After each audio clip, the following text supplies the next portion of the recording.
मैं ये ज़रूर कहना चाहता हूं कि जो सरसरी तौर पर मुझे ध्यान में आया है, जो मैंने पेन डाउन किया है, वो आपके साथ मैं ज़रूर चर्चा करूंगा। अगर मैं बात करूं जम्मू कश्मीर में सर्विस सिलेक्शन बोर्ड के एग्जामिनेशन में पेपर लीक हुआ, जहां पर कांग्रेस और एनसी की सरकार है, नेशनल कॉन्फ्रेंस की। ये थे केंद्रीय मंत्री जेपी नड्डा। 22 जुलाई की शाम प्रेस कॉन्फ्रेंस में वो देश को अलग अलग राज्यों में हुए पेपर लीक के मामले गिनवा रहे थे। खास बात ये रही कि वही मामले गिनाए गए जहां बीजेपी की सरकार नहीं थी। ऐसे ही एक मामले में नड्डा ने दावा किया कि Jammu Kashmir service selection board यानी JKSSB का पेपर लीक कांग्रेस और नेशनल कॉन्फ्रेंस की सरकार के दौरान हुआ। इसके बाद आखिर में उन्होंने राहुल गांधी से सवाल पूछा कि यूपीए और यूपीए समर्थित सरकारों में हुए पेपर लीक पर वो चुप क्यों हैं। नड्डा का कहना है कि राहुल गांधी को छात्रों की चिंता नहीं बल्कि इस मुद्दे पर राजनीति करना है। इसके बाद जम्मू कश्मीर के चीफ मिनिस्टर ने ही नड्डा के दावों का फैक्ट चेक कर लिया। जम्मू कश्मीर के मुख्यमंत्री उमर अब्दुल्ला ने इसका जवाब दिया। उन्होंने कहा कि JKSSB का पेपर तो लीक हुआ, लेकिन आप तारीख गलत बता गए। 2022 का साल था, उस समय LG की सरकार थी, ना कि कांग्रेस और NC की।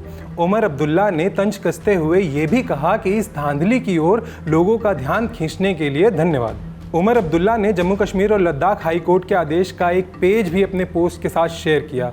इसमें LG सरकार को एक हाई लेवल कमेटी बनाने का निर्देश दिया गया था। ये कमेटी रिटायर्ड हाई कोर्ट जज की अध्यक्षता में JKSSB में हुई गड़बड़ियों की जांच करने के लिए बनाई गई थी। अब्दुल्ला ने अपने पोस्ट में पूछा कि इस कमेटी और इसके रिपोर्ट का क्या हुआ। उन्होंने JP नड्डा से अगले प्रेस कॉन्फ्रेंस में इसकी जानकारी देने को भी कहा। अब 2022 में हुआ क्या था, ये भी सुनते जाइए। 2022 में LG मनोज सिन्हा जम्मू कश्मीर का कामकाज देख रहे थे। इस साल JKSSB की करवाई हुई कई पोस्ट के एग्ज़ाम्स कैंसिल कराने पड़े। इसमें sub inspector, junior engineer, finance account assistant जैसे पोस्ट की परीक्षाएं शामिल थीं। इन परीक्षाओं में पेपर लीक और भ्रष्टाचार के गंभीर आरोप लगे थे।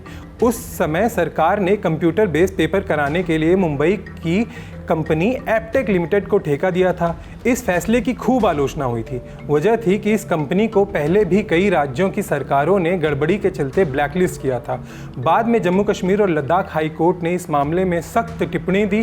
कोर्ट ने प्रशासन को एक हाई लेवल कमेटी बनाने का निर्देश दिया था। इस कमेटी को JKSSB में हुई गड़बड़ियों की जांच करने को कहा गया था, लेकिन अब तक ये साफ नहीं हो पाया है कि इस कमेटी की रिपोर्ट का क्या नतीजा निकला। मैं हूं अभिलाष, कैमरे के पीछे हैं प्रशांत। देखते रहिए द लल्लन टॉप।